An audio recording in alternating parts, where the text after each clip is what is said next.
unahin muna natin is this keyboard tray. Buksan na yun. So this is what it looks like. Ayoko na. Ang hirap intindihin. No. Return na to. Charis L. Isa daw.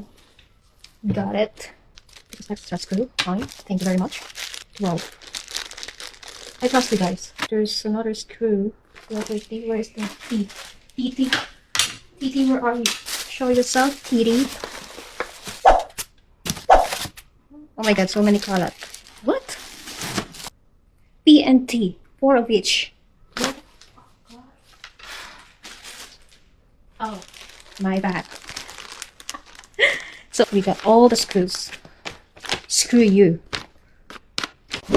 Oh my god, this is heavy. Can it carry? I'm scared.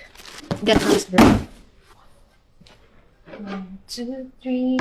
Asawa ni Marie.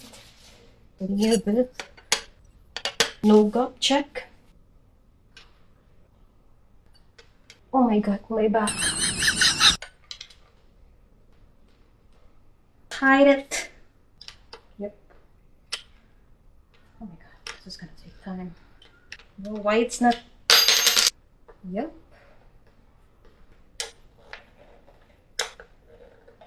Ay, ano meron pa ba? Pagod na ako.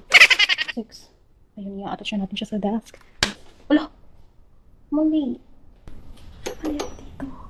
Shit. Anong kagasa? May ikot ba ito? May ikot na. Tama, tumama ka.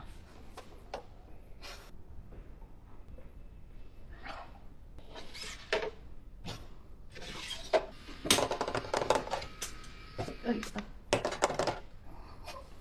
Let's put the keyboard. Pull. Sino to dyan? Yun lang. Walang guideline kung paano siya i-install, but I don't think you need it. Very simple. Duh. Diba?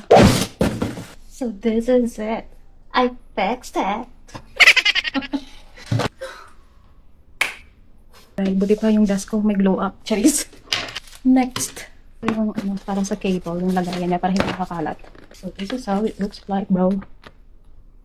Ah, baliktad, sorry. Papakita ko ba paano i-install? Hindi na siguro.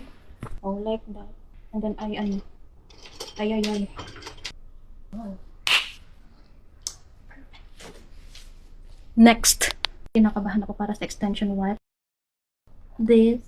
Ipapasya siya doon, diba? Because it's too wide. Let's see. Will you fit? Yes, maybe. Push the button, let me go. Push. Is it working? Wait. Are you charging? Fire. Ang tanga talaga. Kahit kailan. Hindi pa naka-on yung socket. It's working. Perfect. So, ito na ang glow up ng computer desk. Wow! Jeez. Kain ko to.